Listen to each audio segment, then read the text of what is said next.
Hi, everybody, and welcome to Flick Lecture. Today we are on episode 3, Personality. We have 2 objectives today. By the end of this period, you should be able to explain the history, main features, limitations of the trait theory of personality. You should be able to describe the impact of psychoanalytic theory of personality on how the theory has been modified since Sigmund Freud. So let's begin with the discussion really quickly of what makes you laugh. Everybody loves to laugh. What does your humor say about your personality? A person that takes humor through in insulting ways and a put-down humor might do it to be channeling aggression. A person who uses self-deprecating humor, so attacking themselves, might be doing it as a result of self-loathing. Of course, none of these might be true. Maybe just entirely something unrelated to your self-opinion or your opinion of others. But people who tell jokes often relieve a tense situation. They're often good and warm-natured. And all of these might suggest things about your psyche. And what we might find funny might be tied to other aspects of our personality as well. So let's talk about the trait approach when understanding psychology. We're going to talk about 4 kind of components here of the trait approach. We'll talk about how psychologists study personality to discover patterns of feelings, what the motives are, and behavior that set people apart from each other. We'll talk about trait theorists. In particular, we'll mention a few of them that try to understand the personality by focusing on traits and try to focus on aspects of personality that remain stable over time. Sorry about the whacking there in the sound. We're going to mention one person in particular, Hans Esnick. I don't really know how to say that. Hans Esnick, whatever. Use 2 basic dimensions of personality. The introversion-extroversion scale. This has become very vogue and popular in the last handful of years. We'll talk about that as a way of emotional stability and instability, which organizes traits. And we'll also talk about the 5-factor model, identifying the basic personality factors of introvert, extrovert, agreeableness, conscientiousness, neuroticism, and openness to experience, and kind of how all of those pieces fit together. So let's talk about first our trait theorists, and we go back to the classic on this one, a Greek physician named Hippocrates. Now Hippocrates, the founder of modern medicine, tried to take what we would now call a scientific approach to understanding health.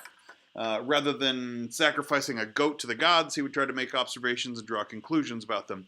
Now, we wouldn't reach some of his conclusions today. He thought that it was an imbalance of the humors or body fluid which affected personality. But nevertheless, his scientific approach kicked off what would be modern medicine, and even doctors today take his pledge when they graduate medical school to become a doctor. The Hippocratic Oath is based on the theories and workings and pledges of Hippocrates. The next person I'd like to introduce you to is Gordon Allport. Gordon Allport, he was interested in human traits, and in the 1930s cataloged around 18,000 human traits, which would describe physical traits, behavioral traits, and moral traits.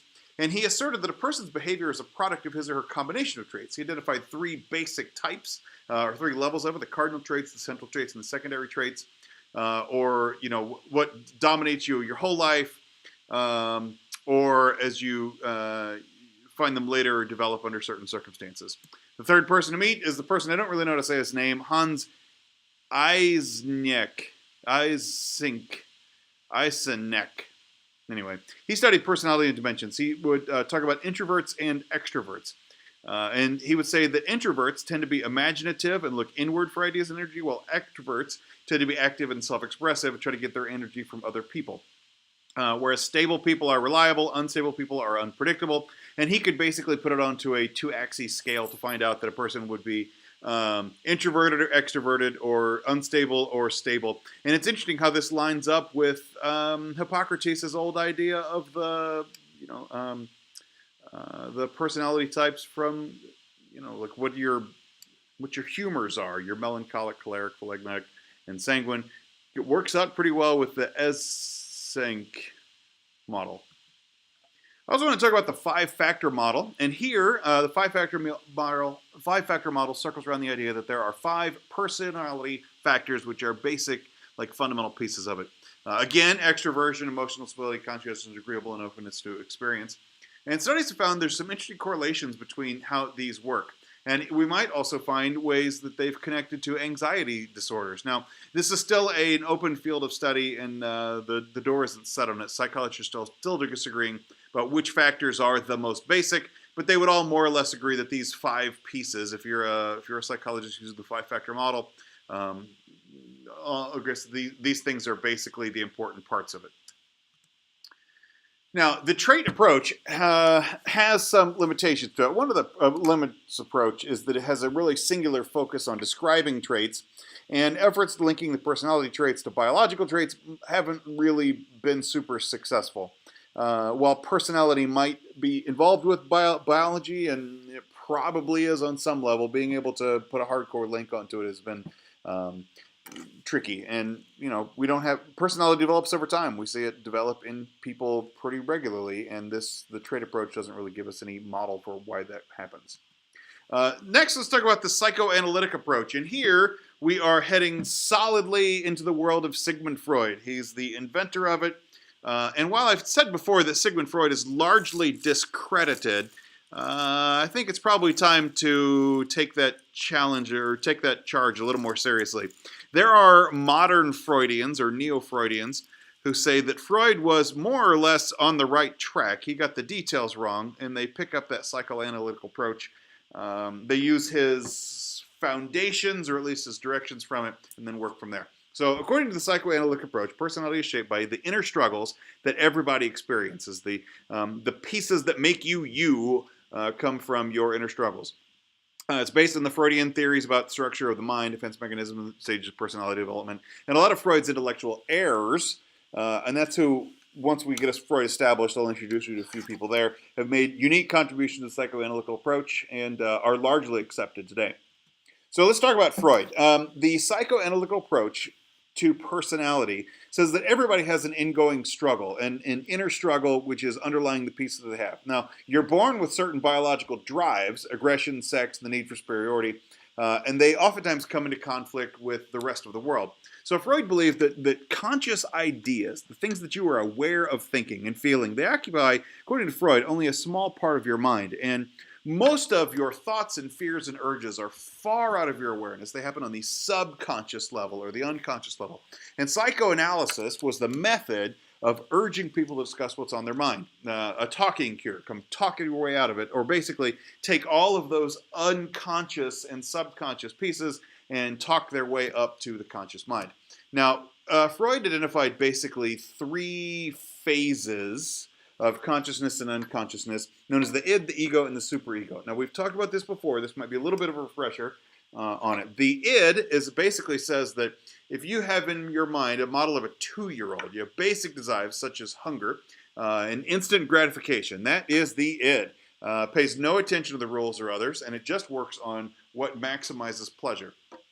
Now, the id works on the subconscious level. The next stage, the ego, floats on both the unconscious and the conscious level, and it develops because demands for instant gratification for most of us aren't met immediately or safely, and so we're guided by the reality principle that we can't always get what we want. Now, most of the ego is unconscious, but it works in the unconscious to hold down the id, to keep it below the surface and balance out the rule side of life, which is the superego. Superego develops, according to Freud, throughout early childhood, and is not based on the pleasure principle or the reality principle, but on the moral principle, incorporating the standards and values of society and your family unit.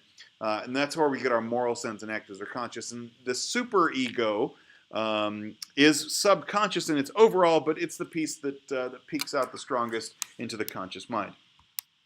Now,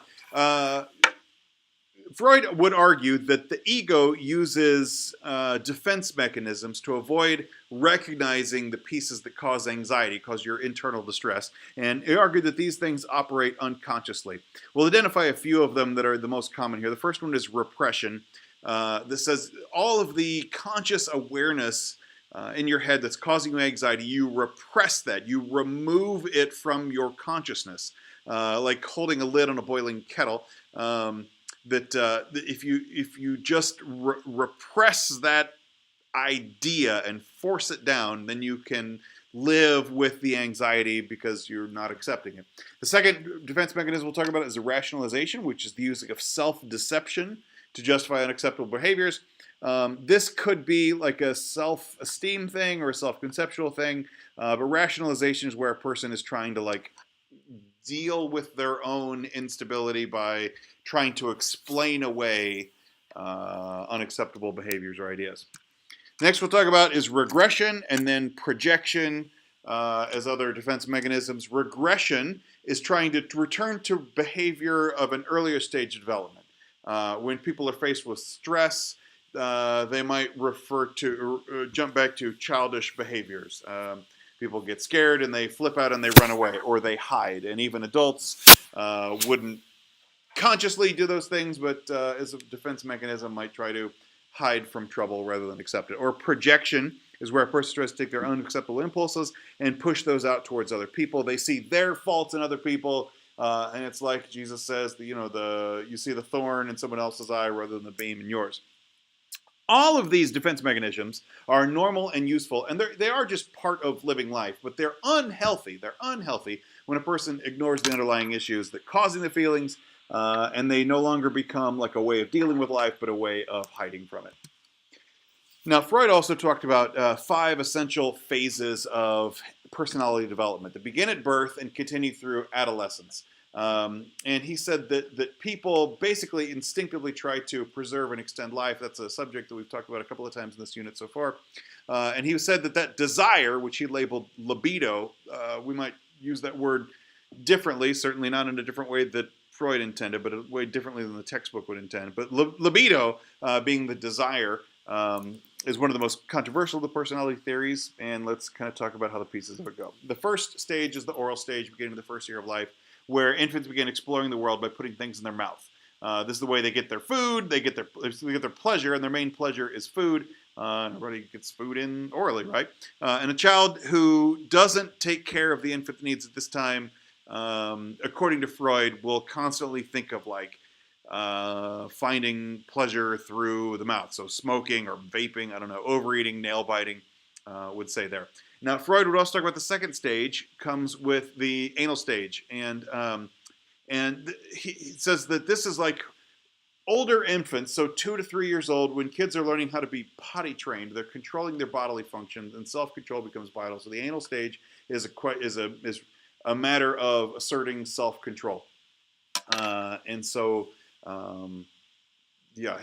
Now, when we say like oral and anal, some of these are just like developmental pieces, really more than they are like an actual fixation on mouths and butts and stuff. It's an indicator of the development, but Freud had a certain interest in, I don't know, strange things, I guess. Next stage, let's talk about the phallic stage, begins at age 3. And here this isn't necessarily about a phallus specifically, it might be, but it's also about like this is when kids are starting to discern difference between boys and girls pretty reliably, and they become focused on their own bodies at 3 to 7, is a really understanding of what binary sexuality looks like. And fixation at this stage results in disorders like depression and anxiety, where people are, people, according to Freud, all of us, were really discerning the difference between the two sexes. About 5 or 6, or maybe later, 5 or 6 might also be into like, I don't know, kind of tween ages, right? Kids have been in conflict with parents for years, and so they retreat from the conflict. And Freud argued this is where the child is continuing to develop, but does not focus on urges and trying to retreat from conflict. So development, according to Freud, becomes latent in the, early elementary grades through tween ages. But then come adolescence, the puberty stage, people enter the final stage, the genital stage, according to Freud, where there's not any new psychological conflicts, but the stuff that has been latent resurfaces and tries to deal maturely with the opposite sex. Now, all of these is the Freudian approach. You've heard me say in class before, I think Freud is kind of a creep, Freud is, well, we'll talk about some criticisms about him later. I want to talk about some other important theorists in the psychoanalytical approach to understanding personality. And a very influential psychologist, a guy named Carl Jung. He was a colleague of Freud. They lived a little bit, pretty close at the same time. Was a colleague of them. But Jung fell into disfavor when he basically broke from Freud to develop analytic psychology, which put a lot of greater emphasis on the influence of shared symbols in religion on human behavior, rather than that unconscious libido development. Now, Jung argued that people have a collective unconscious, these human concepts that basically all people across all cultures will share together. And he referred to them as the archetypes, the ideas and images of accumulated experience of all human beings create these primitive concepts, the archetypes. Now, the images remain unconscious, but Jung said you could find them in dreams. And he believed that consciousness basically had 4 functions of it: thinking, feeling, intuition, and sensation. And that is the pieces of Jungian analytic psychology. He identified the 4 archetypes of it: the self, the shadow, the anima, and the persona, where he would kind of talk about how these function as separate systems within a personality, and everybody has all 4 of these archetypes, and which one is the dominant piece. The next theorist I'd like to introduce you to is Alfred Adler. He believed that people are motivated by a need to overcome feelings of inferiority. So this is the man of the inferiority complex, that he basically said that everybody feels somewhat inferior, and so we're all trying to compensate for that. And he has the idea of sibling rivalry to describe the jealousies between brothers and sisters, the way of how inferiority complex gets argued out. Then there is Karen Horney. Karen Horney believed that childhood experiences are what develops into adult personalities. Here we see, I don't want to say a dramatic break, but certainly a different direction than talking about the innate pieces, the developmental stages. We're not talking about the archetypes and everybody. Karen Horney says that it's your childhood experiences that are the major role in the development of adult personalities. And she would argue that when parents are neglectful or are harsh, then kids develop theories of basic anxiety, and that is the piece that turbines their personality. The last person here in this section we'll introduce is I'm not making up his name. I promise his name is actually Erik Erikson. He's a super famous psychologist. I don't know if he's still alive or not. He was alive at one point. I don't know if he still is or not. Doesn't matter. For this, might matter for him. It doesn't matter for this notes. Erik Erikson believed the social relationship is the most important factor in personality development. And he says, basically, he takes Freud's idea of the ego and then labeled the later stages of development, saying that it doesn't just end at, adolescence. That's not your last piece of personality development. And he would walk through 8 stages rather than just the 5 stages of it. Now, if we need to go back and look at the psychoanalytic approach, he's the big name. He is the big name in this style of psychology. And he believed that basically you could take human personality and behavior and study it scientifically. And that is probably the main reason why he's the pillar of psychology, is his scientific approach to it. However, he made some important criticisms on it, or made some important pieces that have been criticized later, that Freud spent a lot of time talking about unconscious motives, which by their very nature can't be scientifically proven. And he didn't seem to give any interest to social relationships and how we all affect each other. His methods of gathering evidence today would be laughably inappropriate, that he basically had middle-aged, upper-middle-class, neurotic Jewish women in Austria, like a very small segment of people with some certainly not universalizable conditions. And so while he took a scientific approach, he used a very unscientific set of people for gathering his evidence. And so a lot of the things that he just more or less said he proved, science has never really backed up, and a lot of current research specifically contradicts it. All right, so thank you. That is the short and breezy version of the personality. There's a lot of notes in here, but I think you did a really great job, and I look forward to talking about them in class next time. You finish the slide, you may save and close your notes. Jesus saves, and so should you.